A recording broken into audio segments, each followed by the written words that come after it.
On reprend donc l'introïte.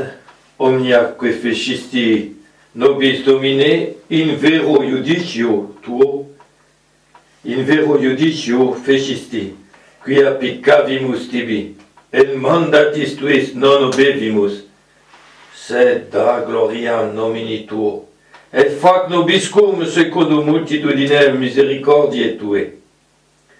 Tout ce que vous avez fait à notre rencontre, Seigneur, c'est par un jugement très juste que vous l'avez fait, parce que nous avons péché contre vous. Et nous n'avons pas obéi à vos commandements. Mais Seigneur, donnez gloire à votre nom par la multitude de votre miséricorde, donc en exerçant sur nous la multitude de votre miséricorde. Au nom du Père et du Fils et du Saint-Esprit, ainsi soit-il. Ce passage de l'introïte est le cœur de la prière du prophète Daniel au chapitre 3, versets 26 et suivants. Qui est le prophète Daniel? Avant de parler de sa prière, le prophète Daniel est alors un tout jeune homme qui était de famille noble en Israël et qui a été parmi les premières vagues de déportation à Babylone par le roi Nabuchodonosor. Qu'est-ce qu'il faisait? Pour vous dire que les méthodes modernes sont vieilles comme le monde, il avait choisi toute une série de jeunes nobles et il voulait les former à la manière des Babyloniens, leur apprendre leur langue, leur apprendre leurs mœurs, et après les remettre comme ses envoyés en Israël pour dominer Israël par des propres enfants issus de leur race, issus de leur propre peuple. Donc vous voyez, les méthodes sont pas neuves, et une des choses qu'on leur apprenait aussi, c'était d'adorer les faux dieux babyloniens. C'est aussi, lui, il était qu'un jeune homme. La première fois qu'il a eu l'inspiration prophétique, si vous vous souvenez, c'est dans une des lectures du temps du carême, c'est un samedi, où on parle de la chaste Suzanne, qui est aussi déportée à Babylone, et il y a deux vieillards qui servent de juges pour ceux qui sont les Israélites qui sont déportés à Babylone, et puis ils sont là, ils jugent dans le jardin de l'époux de Suzanne, et puis comme elle croit que tout le monde est sorti et que c'est les pays chauds, donc elle veut faire une ablution, et eux se cachent, n'est-ce pas, pour la contempler, etc. Et puis après, ça ne leur suffit pas, ils vont vers elle pour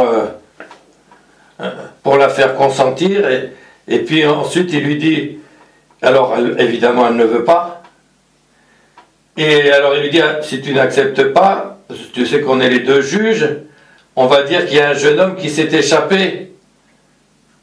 Et alors elle hurle, du coup, c'est la meilleure méthode pour les femmes pour se défendre, quand c'est comme ça, donc elle hurle, les serviteurs arrivent, et alors les deux vieillards corrompus, qui servent de juges jusque-là, disent, alors il y en a un qui vite allait ouvrir la porte, puisque c'était fermé à clé jusque-là, sinon elle n'aurait pas fait son ablution, évidemment. Et ils disent, on l'a pris en flagrant délit avec un jeune homme, et il est parti par cette porte-là. Donc, autrement dit, il retourne l'accusation contre elle. Et comme ils sont des vieillards, et puis que c'était eux qui étaient les juges du peuple, tout le monde est consterné, surtout le mari de Suzanne, les serviteurs qui n'ont jamais entendu le moindre soupçon contre la chasteté de Suzanne. Et alors, l'Écriture nous dit, c'est dans le livre de Daniel que c'est raconté tout ça, l'Écriture nous dit qu'elle cria devant Dieu. Bon, tout à l'heure elle a crié extérieurement, les serviteurs. Là, elle a hurlé devant Dieu, mais d'un cri intérieur, nous disent les pères. Mon Dieu, je suis perdu, ces vieillards corrompus m'accusent de ce qu'ils voulaient faire eux-mêmes, il n'y a que vous qui pouvez me sauver. Donc c'est un cri intérieur. Et là, l'Esprit de Dieu vient sur un jeune homme qui s'appelle Daniel, et qui est le futur prophète Daniel. C'est la première fois que l'Esprit prophétique vient sur lui. Et il dit, au nom du Dieu très haut, je ne participe pas à votre condamnation à mort de cette femme. Oh, alors, tout le monde s'arrête, qu'est-ce qu'il raconte tout ça? Oui, je vous le dis, c'est ces deux vieillards qui sont coupables, etc. Alors, comme tout le monde était retourné ou quoi, parce que on n'arrivait pas à croire que la chaste Suzanne ait pu faire une chose pareille, ils sont étonnés, et puis ils sentent que le jeune homme est inspiré, comment un jeune homme parle avec une telle force et puis une telle clarté d'esprit. Alors, il dit, revenez au jardin et moi je vais juger. Et surtout, il dit, dépêchez-vous, séparez-les tous les deux l'un de l'autre. Comme ça, ils n'ont pas le temps de se mettre d'accord. Et il fait paraître le premier, et comme c'est l'Esprit Saint qui parle à travers sa bouche, alors il dit, espèce de vieillard corrompu, etc. Tu faisais ça avec les filles d'Israël, tout ça, puis par peur, parce que les menaces que tu lui faisais, elles consentaient. Les exemples de corruption, on en a encore entendu parler il n'y a pas longtemps, là, à des hauts niveaux, n'est-ce pas? Mais c'était déjà le cas, il abusait donc de son autorité et de sa fonction pour corrompu, etc. Ah, tu prétends que tu as vu un jeune homme, etc. Ça s'est passé sous quel arbre? Oh. Alors il dit un arbre. Espèce de menteur, etc. Tu vas voir, le jugement de Dieu est sur toi, etc. Faites-le sortir, faites rentrer l'autre. Alors il fait les mêmes invectives contre l'autre. Donc c'est encore l'Esprit de Dieu qui parle à travers lui. Sous quel arbre ça s'est passé? Toc, il dit un autre arbre. Complètement, un endroit complètement différent. Vous voyez que ce sont des menteurs. Ils ont inventé ça, ils ont accusé, ils ont voulu faire tomber Suzanne, et comme elle a hurlé qu'elle s'est défendue, parce que pourquoi elle aurait hurlé autrement, hein? Et comme elle s'est défendue, eh bien, ils l'ont accusée par une calomnie, etc. Et alors le peuple, du coup, au lieu d'amener à condamnation à mort, je suppose par la lapidation, la chasse de Suzanne, ils prennent les deux vieillards, et blam blam blam. Et l'Écriture nous dit, Indiéila. Et en ce jour-là, le sang juste fut sauvé. Bon, Dieu permet des fois que le sang juste soit versé, etc. Des fois, ça sert de réparation, d'hostie réparatoire, comme notre Seigneur lui-même, comme Sainte Jeanne d'Arc en France, qui a été comme une hostie réparatoire. Eh bien, là, voilà le prophète Daniel. Il est donc à Babylone. Il se rend compte que son peuple est dans un état de servitude, et il craint même parce qu'il y a les idoles partout, etc.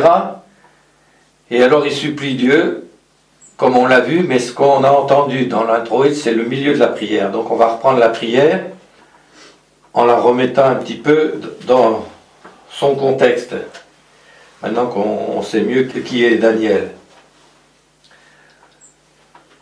Béni êtes-vous, Seigneur, Dieu de nos pères. C'est lui aussi, Daniel, qui va comprendre que les 70 ans de la captivité à Babylone vont être finis, et donc il va supplier Dieu pour qu'il puisse retourner enfin en Israël, en être délivré de la captivité. C'est lui aussi qui va avoir l'inspiration, qui va annoncer que dans tant et tant et tant de semaines d'années, viendra le Messie, dans un temple qui viendra juste d'être restauré, ce qui a été le cas, et le nombre d'années donné par Daniel correspond exactement à l'arrivée de notre Seigneur. Donc là, il prie, il supplie Dieu, parce qu'il a l'intuition que ça va être la fin de la déportation, hein, et donc il l'en supplie. Béni êtes-vous Seigneur, Dieu de nos pères, et louable et glorieux est votre nom dans les siècles. Ça ressemble un petit peu à la prière des enfants dans la fournaise, les 3 enfants dans la fournaise, puisqu'ils n'avaient pas voulu adorer les faux dieux. Le roi Nabucodonosor les avait mis dans le feu, et ils avaient été captifs en même temps que Daniel, et Daniel rapporte leur louange que l'Église a fait sienne, puisque on les chante, nous, tous les dimanches à l'Aude. C'est une des plus belles louanges qui soit Domini, Domino, etc. C'est les 3 enfants dans la fournaise, et c'est aussi rapporté dans le livre de Daniel. Donc louable et glorieux est votre nom dans les siècles, parce que vous êtes juste dans tout ce que vous nous avez fait. Tiens, on reconnaît les paroles de l'introïte, même si ça va être répété plus loin. Parce que vous êtes juste dans tout ce que vous nous avez fait.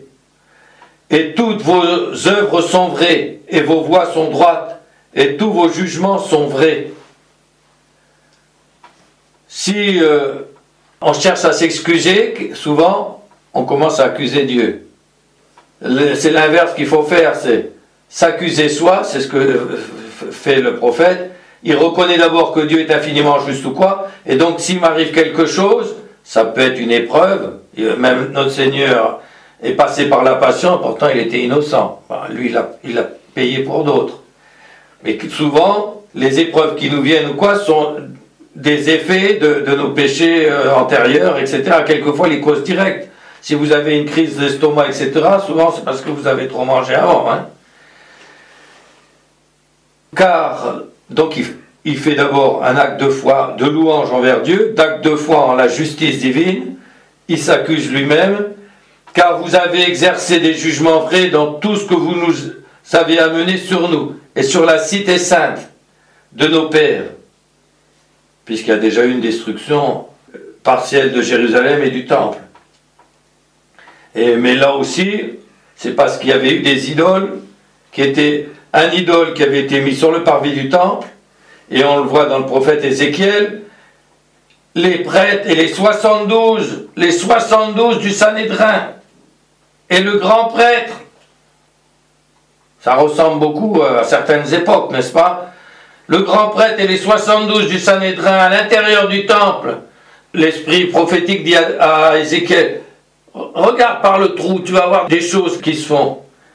Et je les vis, ils étaient en train de faire des cultes idolâtriques à l'intérieur du temple. Puis, il continue un peu plus loin, Ézéchiel, retourne-toi, regarde, tu vas voir encore quelque chose de pire. Et je vis sur les parois, il y avait toutes sortes d'animaux, etc.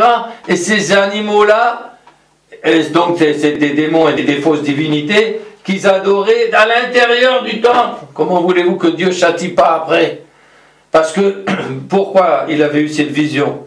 Parce qu'il était lui aussi déporté, Ézéchiel. Il dit, mais mon Dieu, mais qu'est-ce qu'on vous a fait, nous, pour être déportés comme ça?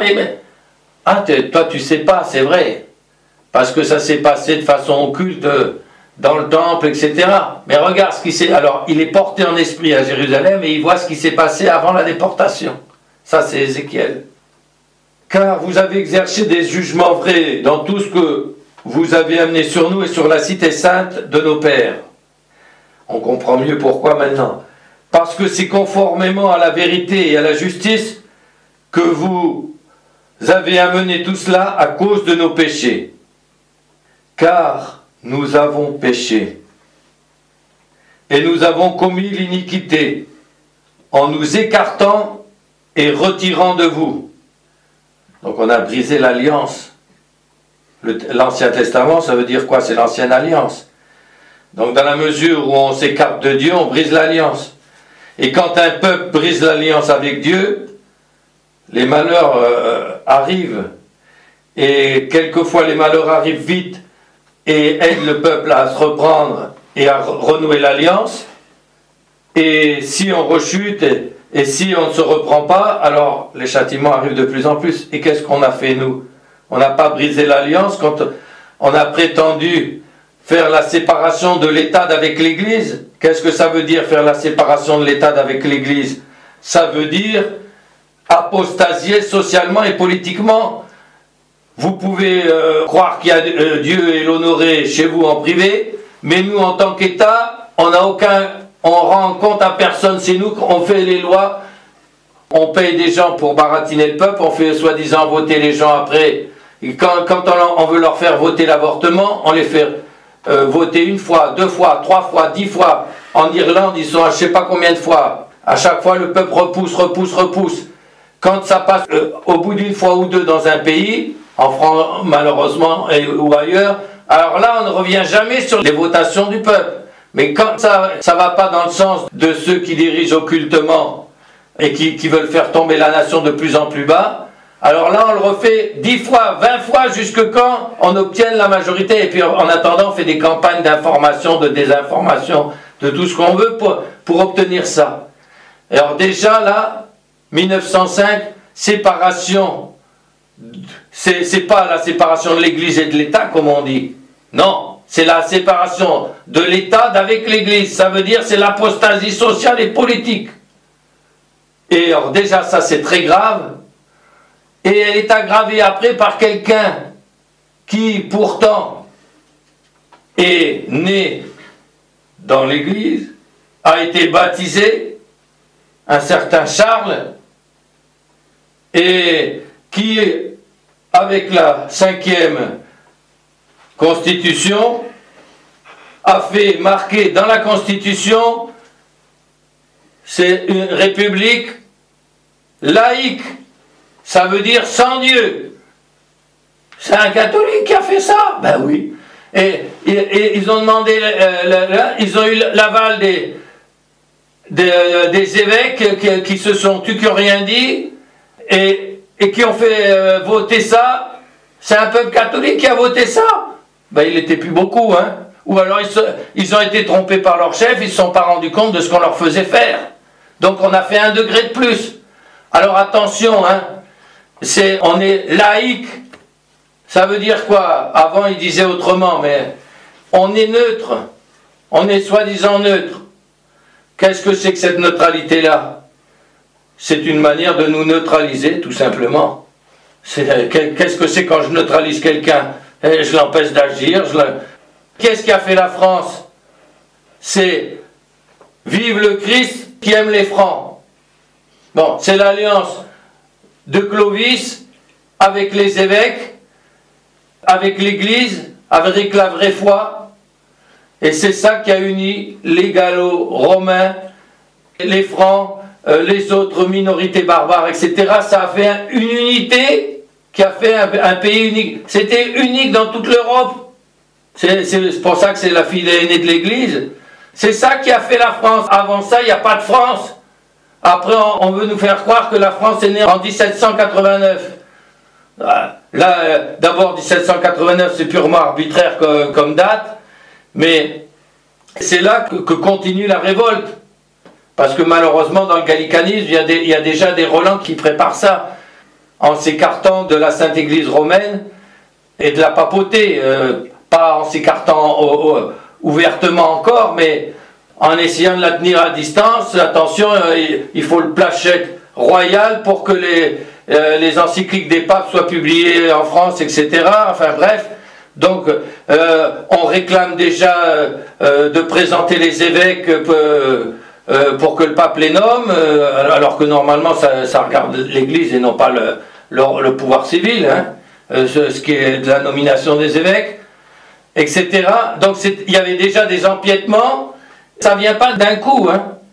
Les châtiments sont proportionnés aux fautes qui sont faites. Et il y a même une autre grande vérité, c'est que au niveau des individus,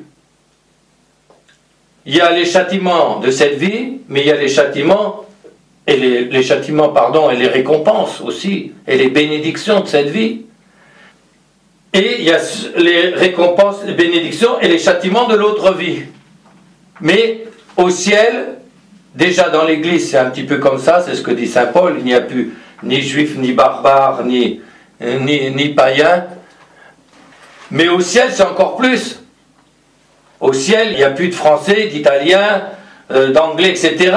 Il y a des chrétiens, et puis c'est tout. des gens unis et des enfants adoptifs de Dieu, et c'est tout. Donc il n'y a plus de nation en tant que telle au ciel. Ça veut dire quoi ça? Dieu est infiniment juste. Le Saint Curé d'Ars disait, voilà, il y a un homme, il fait quand même du bien, il se donne du mal.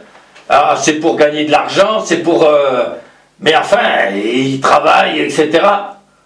Et puis alors par contre, il ne pratique pas, il est dur avec ses serviteurs, etc.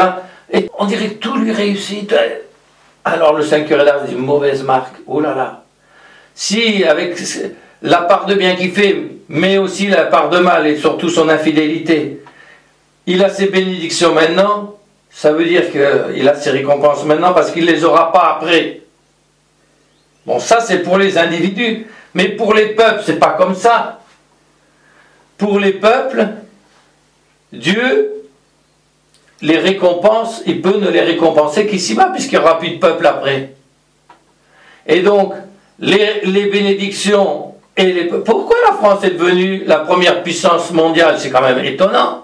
C'est quand même pas pendant des siècles. Parce qu'elle a été la fille aînée de l'Église, c'est tout. Elle ne l'a pas recherché spécialement pour ça, hein. Mais ça a été la conséquence. Pourquoi maintenant on est descendu si bas? Parce qu'on s'est coupé de Dieu. C'est tout. Et alors, pour les autres peuples, quelquefois, le bon Dieu se sert aussi, il permet que des peuples soient, même des peuples qui sont hostiles.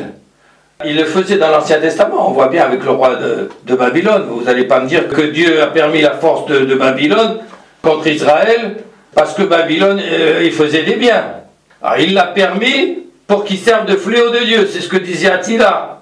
Je suis comme le fléau de Dieu, disait Attila. Et c'était vrai. Et le jour où il a trouvé un pontife comme Saint Léon, qui vient devant lui avec une foi extraordinaire, en procession, sans armes, sans rien, il vient devant lui avec des prières en se confiant à Dieu. Et il lui dit, alors l'autre, avec respect, il le reçoit, etc. Ceux qui entourent Attila, ils disent, mais qu'est-ce qui lui arrive? On ne l'a jamais vu comme ça, notre chef. Il a massacré des prêtres, des religieux, de n'importe qui, des nobles, des rois, il a tout massacré. Qu'est-ce qui lui arrive là? Et alors je vous demande de vous retirer, etc. Alors Attila fait demi-tour. Mais du coup ces lieutenants, ils sentent qu'il se passe quelque chose, mais ils ne comprennent pas quoi. Alors ils lui disent après, mais qu'est-ce qui vous est arrivé? Parce qu'il était tellement craint, comme tous les tyrans, comme Staline ou je sais pas quoi, il était obligé de s'enfermer dans une chambre fermée à double tour ou quoi, parce qu'il avait peur d'être assassiné par ceux qui l'entouraient, quoi. Mais là, ils tremblaient tous devant lui. Mais qu'est-ce qui vous est arrivé? Eh bien, il y en avait un autre qui était au-dessus de lui, avec une épée qui me menaçait. Si tu n'obtempères pas ce qu'il te dit, clac, le coup d'épée. Donc on pense que c'était Saint-Pierre qui l'a. Et même Napoléon connaissait ça, puisqu'il s'est moqué du pape Pie VI en disant « Mais je suis pas Attila, moi, pourquoi vous venez pas en procession devant moi ?» Et Napoléon aussi disait, un peu comme Attila, « Je sens que je suis comme un instrument dans les mains de Dieu, et que le jour où Dieu n'aura plus besoin de moi, il me mettra de côté. » C'est incroyable, des paroles comme ça. Il y a aussi, entre parenthèses, dans les mémoires de Napoléon, quand il était à Sainte-Hélène, c'est ce qui est dit dans ses mémoires, hein, mais est-ce que c'est sincère? Je n'en sais rien. Mais au moins, ça veut dire qu'il l'avait retrouvé à Sainte-Hélène. Il comprenait que lui... l'Église avait été persécutée, elle était à nouveau libre et florissante. Lui, qui avait été si grand pendant un moment, il n'était plus rien. Qu'est-ce que vous croyez qu'il dit que ça a été le plus beau jour de sa vie? Austerlitz, son couronnement d'empereur, il s'est lui-même couronné pour dire, moi je reçois rien de personne, c'est moi qui me... Hein. Non, vous savez ce qu'il a mis comme le plus beau jour de sa vie? Ma première communion. Incroyable. Il ne faut quand même pas oublier qu'il il a été officier à l'école de Brienne, et comme toutes les écoles de l'Ancien Régime, c'était tenu par des religieux. Les Corses sont des tempéraments à moitié, c'est corsaire, hein, c'est à moitié pirate si vous voulez, avec le couteau facile et ce que vous voulez, mais ils ont aussi la foi chevillée au corps. Donc vous voyez ce mélange. Donc quelquefois le bon Dieu permet que des tyrans, etc., qui sont que des instruments dans sa main, donc ça ne veut pas dire que si un peuple est puissant, c'est forcément parce qu'il a été fidèle ou quoi, mais c'est quand même lié au bien qu'on peut faire ou à l'instrument que Dieu veut se servir, parce que les peuples ne peuvent avoir leur récompense et leur châtiment que ici-bas. Et entre parenthèses, la fille aînée qui aime bien châtie bien, 2 guerres mondiales, et ça n'a jamais existé avant, hein, 2 guerres mondiales sur notre sol, bon, avec des millions de morts, c'est terrible, hein. C'était il y a 100 ans, quoi. Pour la première, on a été saigné, l'Europe a été saignée. 1,5 million de morts en France, 2,3 millions, je crois, en Allemagne, des centaines de mille en Angleterre, etc. Plus ce qui s'est passé dans les Balkans et en Orient, etc. Enfin, des morts et des morts. C'est terrible, ces guerres mondiales. Et ça vient de quoi? Ben, ça a marché avec l'apostasie. Parce que malheureusement, il n'y a pas que la France qui apostasie. La France a été la fille aînée de l'Église. Et c'était qui la mère? La mère, c'était l'Église romaine. Mais elle est devenue aussi la fille aînée de la Révolution. Et c'était qui la mère? C'était la perfide Albion, avec ses loges maçonniques et tout ça. Et à travers les loges, qu'est-ce qu'on faisait? Eh bien, on prenait des gogos, d'abord de protestants. Ah, vous êtes contre l'Église catholique, vous, donc vous allez travailler avec nous. Et puis les antichrétiens qui les manipulaient par derrière, eux, attendez mes gars, démolissez-nous l'Église catholique, nous on va vous démolir après, vous les chrétiens. Donc, voilà. Et alors, tous les malheurs nous sont tombés dessus. C'est pas un hasard. Et tant que ce sont des malheurs qui touchent la société civile et tout ça, ça devient grave, quand ça touche même la société familiale. Pourquoi? Ben, les futurs chefs et les futurs prêtres, ils sortent d'où? Ben, des familles, de la société. Si la société est pourrie, d'abord il y en a de moins en moins, donc il n'y en a quasi plus. Et ce qu'il y a de pire, c'est, on va y venir après, c'est l'infiltration du clergé même pour que le mal vienne jusque dans le lieu saint. Et alors là, c'est presque irréparable, là. Qu'est-ce qui va réparer, là? Car vous avez exercé des jugements vrais dans tout ce que vous avez amené sur nous et sur la cité sainte de nos pères. Et il nous a même à Rome. Rome occupée par les antichrétiens. Wow, incroyable. Ah, c'était la capitale pendant longtemps du paganisme, oui. Mais elle est devenue après la mère et magistrat du monde entier, par l'installation de Saint-Pierre et de ses successeurs. Parce que c'est conformément à la vérité et à la justice que vous avez amené tout cela à cause de nos péchés. Car nous avons péché. Et qu'est-ce grave péché nous avons fait? Nous avons commis l'iniquité en nous écartant et nous retirant de vous, en nous séparant de Dieu, en disant nous sommes un État athée. Ça veut dire quoi, laïque? Ça veut dire athée. On fait comme si Dieu n'existait pas, comme s'il n'y avait pas les commandements de Dieu. Je déclare que l'avortement, c'est pas un crime. Alors, je jette les petits bouts d'hommes ou les petits bouts de femmes déjà formés, je les jette dans la poubelle. Non, c'est pas des êtres humains, ça encore. Non, c'est pas un crime. Moi, je peux utiliser mon corps comme je veux. C'est votre corps, ça, qui est jeté à la poubelle? Ah, c'était dans votre corps, madame. Mais c'est votre enfant que vous avez piétiné.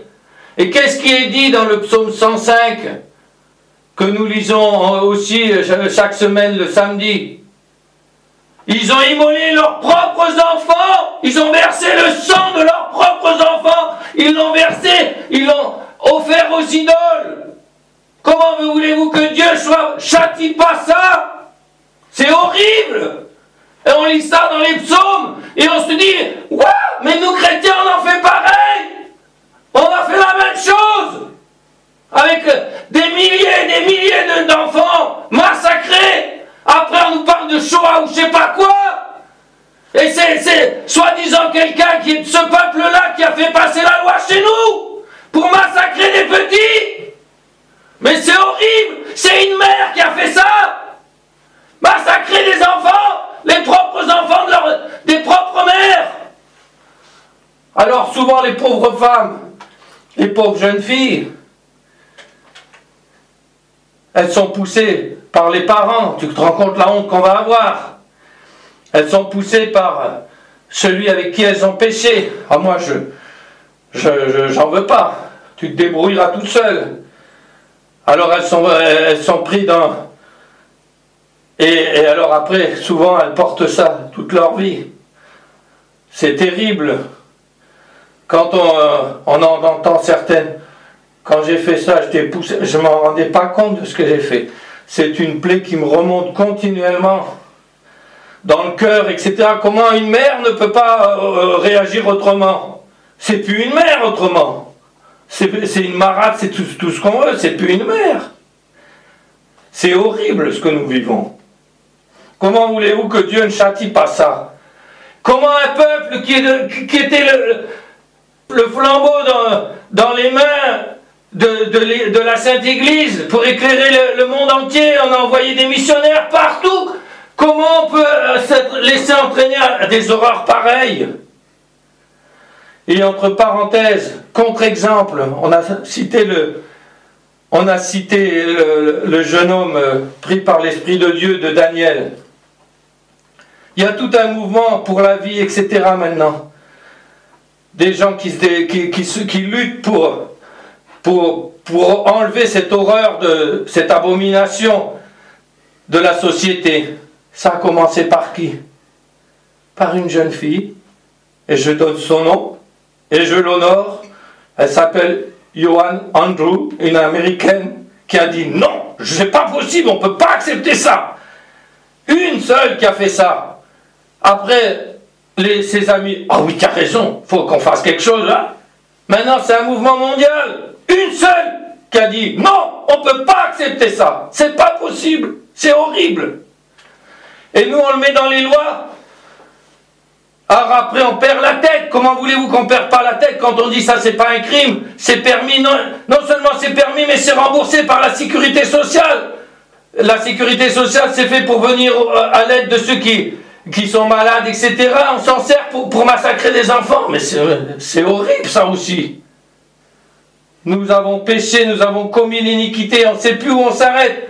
Alors, le péché contre nature que même les animaux font pas, on le fait passer dans la loi, on appelle ça mariage. Ah mais ils ont complètement perdu la giboule là. Même même Sodome et Gomorrhe, ils ont pratiqué ce genre de choses, mais ils ont jamais eu l'idée de flanquer ça dans la loi puis d'appeler ça un mariage. On marche sur la tête. Qu'est-ce que c'est que ces inversions diaboliques qui appellent bien le mal et mal le bien? C'est des inversions sataniques. Un individu, mais une société c'est pareil.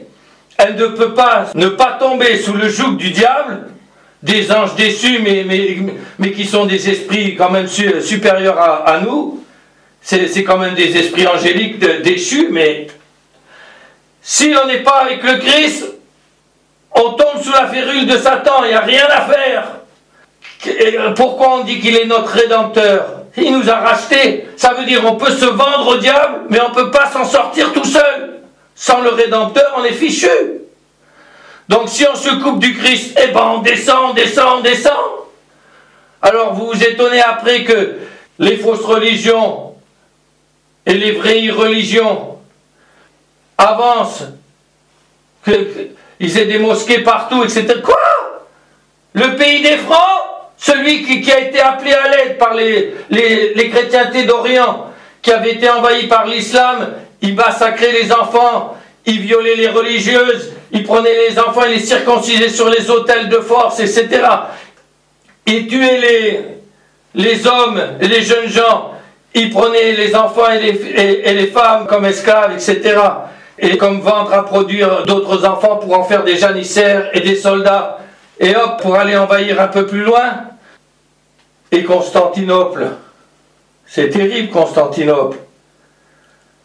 Un saint priait. Mon Dieu, permettez pas que Constantinople tombe.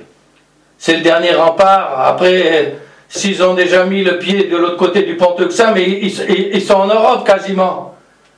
Pourquoi les peuples comme la Pologne, la Hongrie, les Tchécoslovaquie ou quoi réagissent contre les migrants et tout ce qu'on veut? Pourquoi ils réagissent comme ça? Mais parce qu'ils ont eu l'islam, ils ont eu des invasions islamiques pendant des siècles et des siècles. Qu'est-ce qu'ils faisaient les islamiques? Ils arrivaient avec des hordes de centaines de milliers de soldats. Qu'est-ce qu'ils faisaient? Ils prenaient un village ou quoi? Qu'est-ce qu'ils ont fait à Daesh quand ils sont arrivés dans la plaine de Babylone? Tiens, c'est encore la plaine de Babylone là. Comme quoi, c'est le même monde. Hein? On n'est pas sur Mars, on est sur la Terre. Dans la plaine de Babylone, qu'est-ce qu'ils ont fait? Ils ont tué les hommes et les jeunes gens. Après, on a parlé des Assidis. Bon, c'est une communauté un peu païenne ou je sais pas trop quoi. Qu'est-ce qu'ils ont? Ils ont vendu, ils ont mis les femmes en vente et puis et hop, ils les achetaient. Les hommes, ils les ont massacrés. Et les enfants, après, ils en font des janissaires, etc. Des petites filles enlevées par Boko Haram ou quoi, on en retrouve après une petite, on l'envoie sans doute parce qu'on l'a menacée autrement, elle est remplie d'explosifs, la pauvre petite, quand elle est au milieu de la foule, et hop, ils activent la détonation, et hop, la pauvre petite meurt, et tous les gens qui l'entourent aussi. Mais c'est ça l'islam. Pourquoi on a été en Algérie? Oh, les sales colonialistes et je sais pas quoi. Pourquoi on a été en Algérie?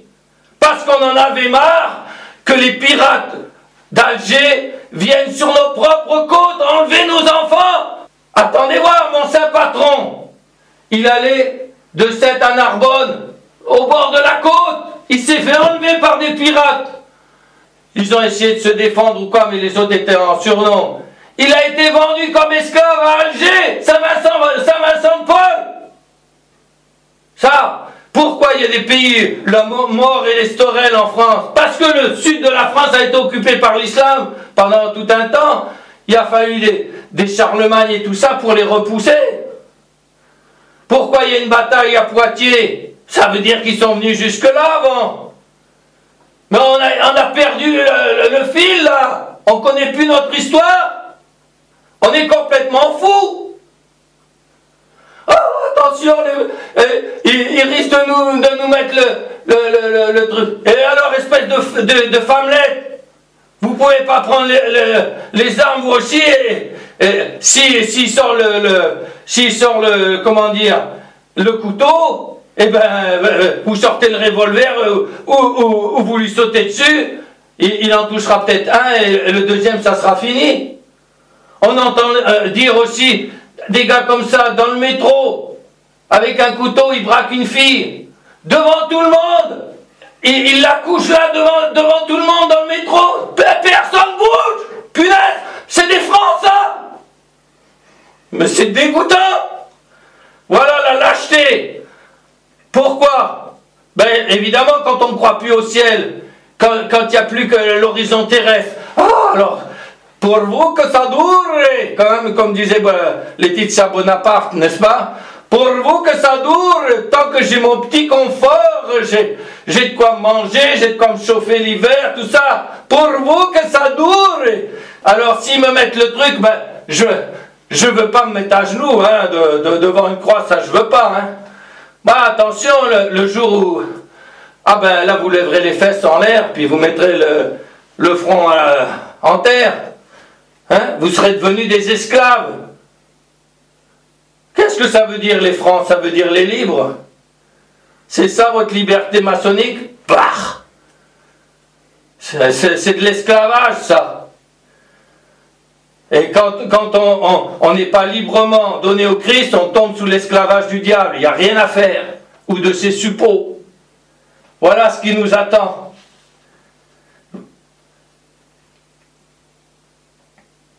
Et voilà. Car nous avons péché et nous avons commis l'iniquité, en nous écartant et retirant de vous. Et nous avons failli en toutes choses, et nous n'avons point écouté vos préceptes. On les écoute encore, les commandements de Dieu, tu ne tueras pas, etc. Ah, attention, il ne faut pas, plus de peine de mort, hein, contre les assassins. Le bon sens populaire disait avant, messieurs les assassins, vous voulez plus de la peine de mort, commencez les premiers. Arrêtez de tuer, puis vous serez plus exécutés. Et on le fait sur des petits innocents qui ne peuvent pas se défendre dans le sein de leur mère. Mais on est complètement tordu. Et la peine de mort, qu'est-ce qu'il a institué? Vous prenez au chapitre 9 de la Genèse, celui qui versera le sang humain, son sang sera versé en réparation. C'est Dieu, c'est le même qui a dit tu ne tueras pas. C'est-à-dire tu ne feras pas d'homicide. Par contre, la peine de l'homicide, c'est la peine de mort. En nous écartant et retirant de vous, bon, nous n'avons pas écouté vos préceptes, vos commandements, nous non plus malheureusement, on ne les a pas observés. Nous n'avons point agi comme vous le commandiez, de sorte que du bien en est résulté pour nous. Ben oui, toutes les bénédictions de nos pères, pourquoi il y avait la prospérité matérielle aussi ou quoi? Il n'y avait pas besoin de gendarmes ou d'inspection du je ne sais trop quoi. Les gens étaient honnêtes, ils faisaient honnêtement leur travail, ils allaient, il n'y avait pas besoin d'avoir des gendarmes pour amener les gens au travail, etc. Je reprends un autre exemple en passant. Ils ont volé les biens de l'église et après, évidemment, donc l'Église de France était devenue très pauvre. Dans un sens, c'était pas une mauvaise chose. Alors, ils avaient trouvé un moyen pour essayer de brider le clergé, c'était de le payer. Et on reprochait à Napoléon, pourquoi vous payez les prêtres? D'abord, ils faisaient que rendre ce qu'ils avaient pris. Mais encore une parole de bon sens. Et là, il était cynique, hein, parce que c'était pour asseoir son pouvoir. En payant un prêtre, je fais l'économie de 10 gendarmes. Ben oui, parce que la discipline intérieure, c'est bien plus efficace que la discipline extérieure, avec menace extérieure, c'est évident. Donc, les commandements de Dieu, c'est quoi? Mon petit enfant, mets pas ta main sur le feu, tu vas te brûler. Et si tu avances ta main, je te donne une tape. C'est pourquoi? C'est pour le mal de l'enfant que je vais lui donner une tape? Ben non, c'est pour pas qu'il se brûle. C'est ça les commandements de Dieu. Dieu nous aide, il nous dit, si vous faites ça, vous allez faire votre propre malheur. Si vous n'êtes pas continent dans la nourriture, ben vous allez être malade, etc. Et si on s'en écarte, on se croit malin ou quoi, eh ben on a les conséquences après à porter. Donc nous n'avons point agi comme vous le commandiez, de sorte que du bien en est résulté pour nous. Donc tout ça c'est le début de la prière, et là c'est le passage qu'on a lu dans l'introïde. Par conséquent, tout ce que vous avez amené sur nous et l'ensemble de ce que vous avez fait à notre rencontre, c'est par un jugement véridique que vous l'avez fait. Vous nous avez livrés aux mains de nos ennemis iniques. Ah! Déjà, nous, on est livrés aux mains des maçons, des antichrétiens. Mais bientôt, ça sera aux islamistes, si on ne se réveille pas. Par contre, si on boute les uns dehors, il faudra bouter les forces occultes qui nous ont amenés là en 200 ans. Vous nous avez livrés aux mains de nos ennemis iniques, très mauvais prévaricateurs, à un chef injuste. Là, c'était Nabucodonosor, et le plus mauvais de toute la terre. Et alors, il continue. Aussi, à présent, nous ne pouvons plus ouvrir la bouche. Ah, vous avez la liberté religieuse, hein? Ah oui, c'était... décrété, premier article de la Constitution soviétique. Vous avez la liberté religieuse, hein. Mais attention, si vous ne soutenez pas le Parti communiste, etc., ou que vous avez le malheur de parler contre, alors vous êtes des chiens de l'impérialisme occidental. Vous êtes des agents de l'impérialisme. Donc on vous condamne soi-disant pas pour un motif religieux, on vous condamne pour un motif politique. Parce que maintenant, chez nous, en URSS, il y a la liberté religieuse. Hein. C'est pour ça qu'en une nuit, en Hongrie, hop, la police est descendue dans tous les couvents, ils ont enlevé tous les moines en une seule nuit. Bah, il y avait la liberté religieuse, c'est marqué à article 1 de la Constitution. Mais vous avez la liberté religieuse, là. Mais on a le droit de dire que le péché contre nature, c'est Sodome et Gomorrhe. Attention, hein, vous risquez un procès, là, hein. Les guépiers, je sais pas quoi, là, hein. L'hypocrisie de cette société. L'hypocrisie. Vous nous avez livrés aux mains de nos ennemis iniques très mauvais. Aussi à présent, ne pouvons-nous plus ouvrir la bouche comme les chrétiens en terre d'islam. Tu la boucles, sinon, tu peux encore, si tu donnes un impôt, etc., 10 000, tu peux encore pratiquer en cachette, parce que tu nous es utile. On a besoin d'avoir des esclaves qui fassent le travail pour nous, hein. Mais la boucle, hein, attention, hein.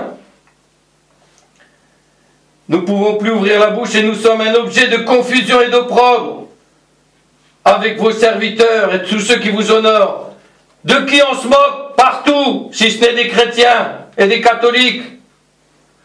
Alors on leur met des étiquettes, ce catholique égal, intégriste égal, salafiste, intégriste égal, nazi, etc.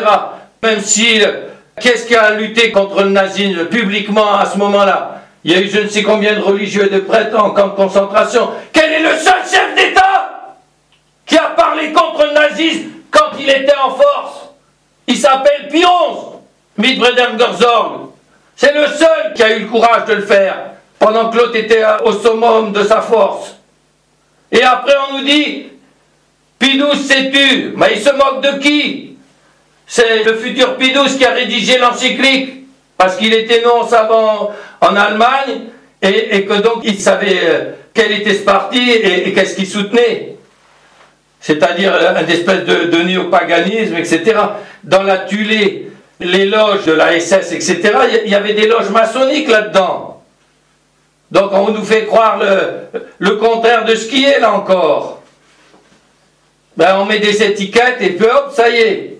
Et puis comme les gens, le relâchement des mœurs, etc., ça les arrange, comme un enfant à qui vous disiez, au lieu d'aller jouer, va faire ton travail, ils préfèrent aller jouer quand même. C'est des gens de plus en plus infantilisés et à courte vue, et alors ils vont vers leur propre malheur, les pauvres.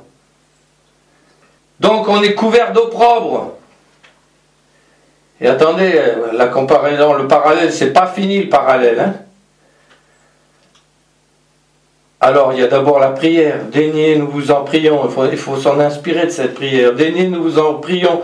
Ne point nous livrer pour toujours, à cause de votre nom, et ne point rédire à rien votre alliance, ni retirer de nous votre miséricorde. Ayez pitié de votre fille aînée. Ayez pitié de la mère romaine.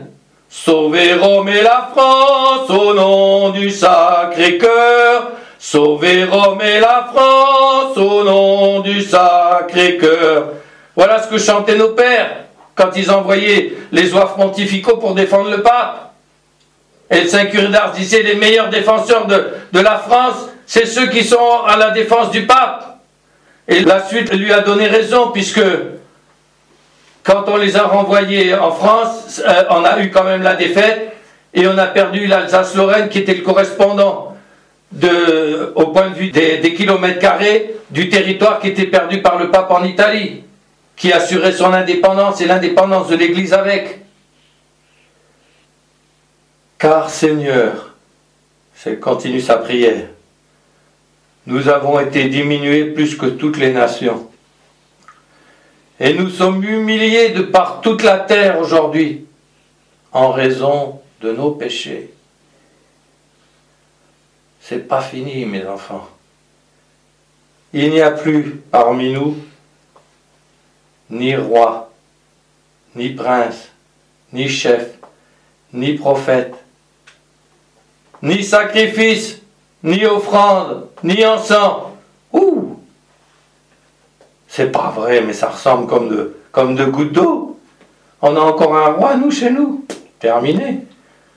Ah, je me fais passer, moi, le roi très chrétien, quoi, mais je vais faire la leçon au pape, etc.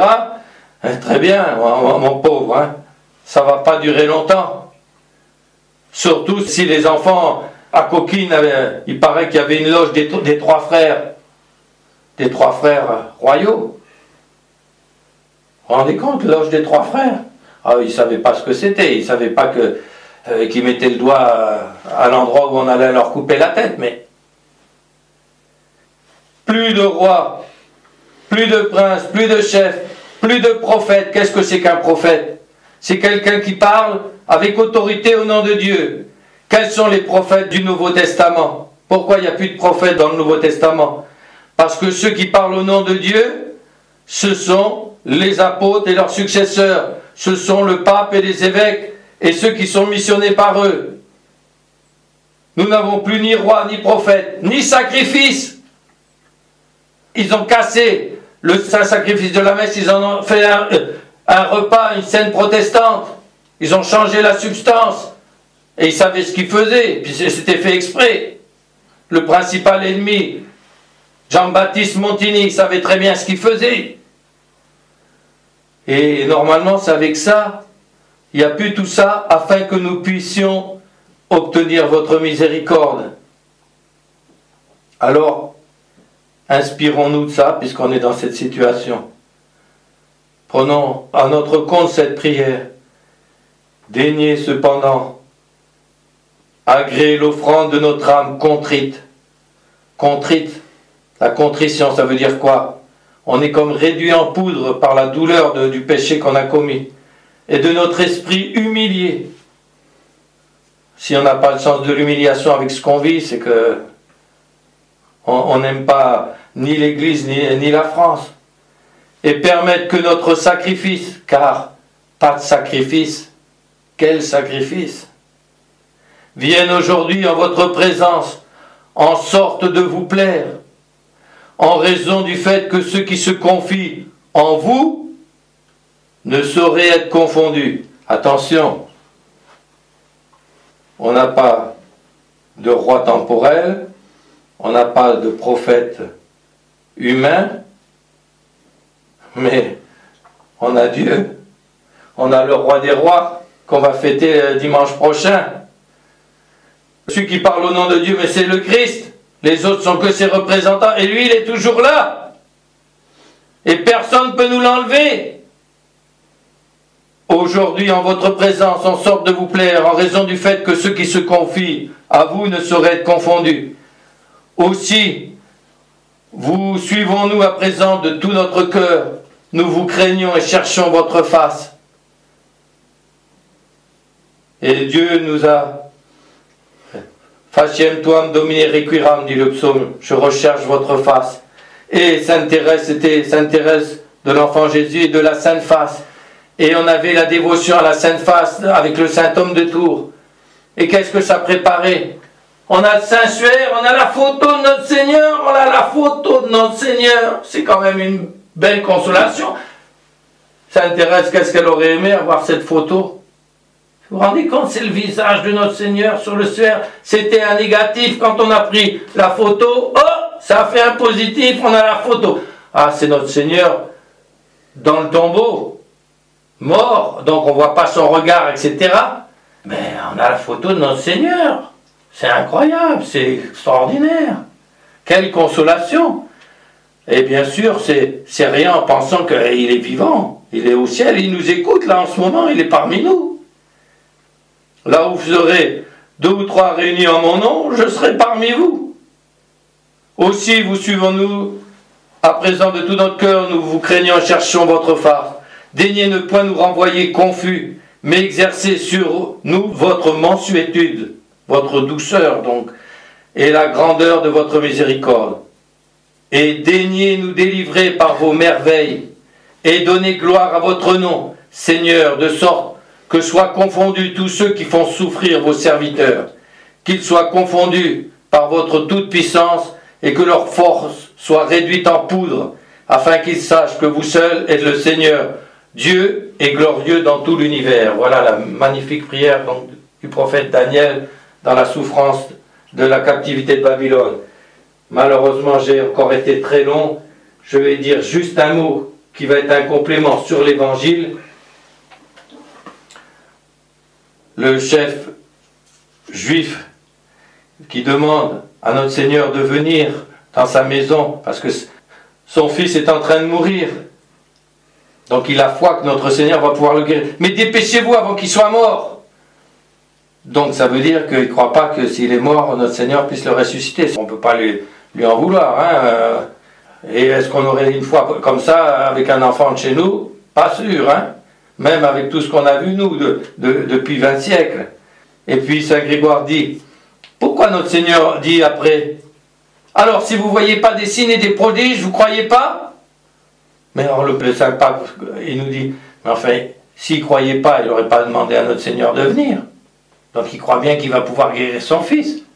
Oui, mais déjà pas s'il est mort. Donc il réduit déjà sa puissance. Et surtout, il dit, il croit qu'il a besoin d'aller là-bas physiquement, là, sur place, de se montrer visiblement pour produire son effet. Donc sa foi est imparfaite, nous dit le Pape. Qu'est-ce que ça veut dire? On nous dit que, eh bien, notre Seigneur est là, il nous écoute, il est tout puissant. Normalement, il se sert des canaux ordinaires de la grâce, des prophètes humains, des rois humains, etc. Mais lui, ils sont que ses représentants et lui, il est là. Et il n'abandonne jamais le premier, s'il n'est d'abord abandonné lui-même. Et donc, ceux qui ne l'abandonnent pas, lui, il ne les abandonnera pas non plus.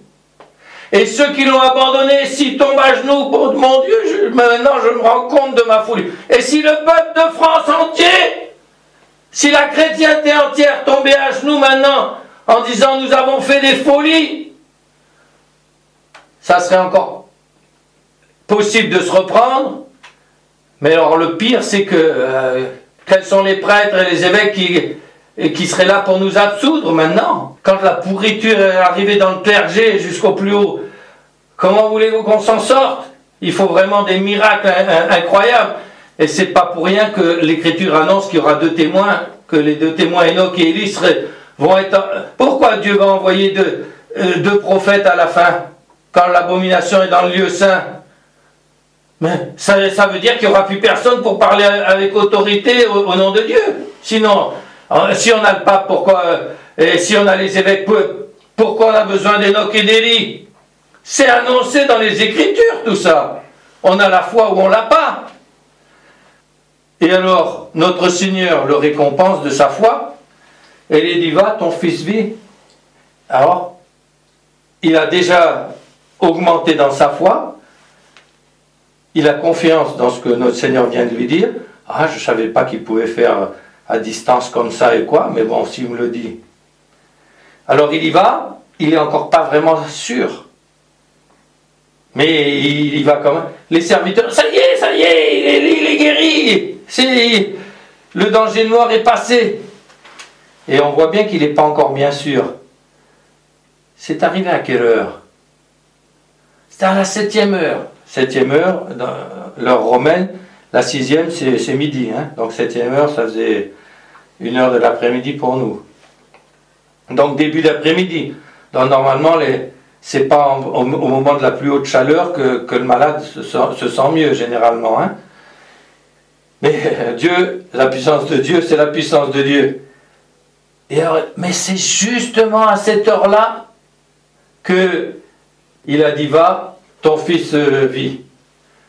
Et ça nous montre la puissance de Dieu, que même s'il n'y a pas des éléments corporels sensibles comme sont les sacrements, comme sont les canaux ordinaires de la grâce, même s'il n'y a pas de roi temporel pour nous protéger, même s'il n'y a pas de prophète pour parler avec autorité en son nom, dans cette époque de grande apostasie, de désolation générale, lui, il est là. Lui, il est le roi des rois. Lui, il est le grand prophète qui était annoncé par Moïse. Lui, il est Dieu tout-puissant. Il est en tout lieu. Eh bien, terminons, offrons notre patience d'avoir supporté un si long sermon et finissons en faisant nôtre ces paroles du prophète Daniel. Aussi, vous suivons-nous à présent de tout notre cœur.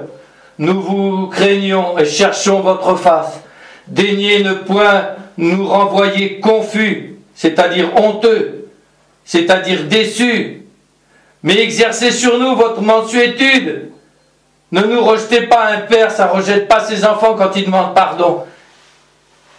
Exercez sur nous votre mansuétude et la grandeur de votre miséricorde, et daignez nous délivrer par vos merveilles. Oui, envoyez le secours que vous avez annoncé, les deux témoins.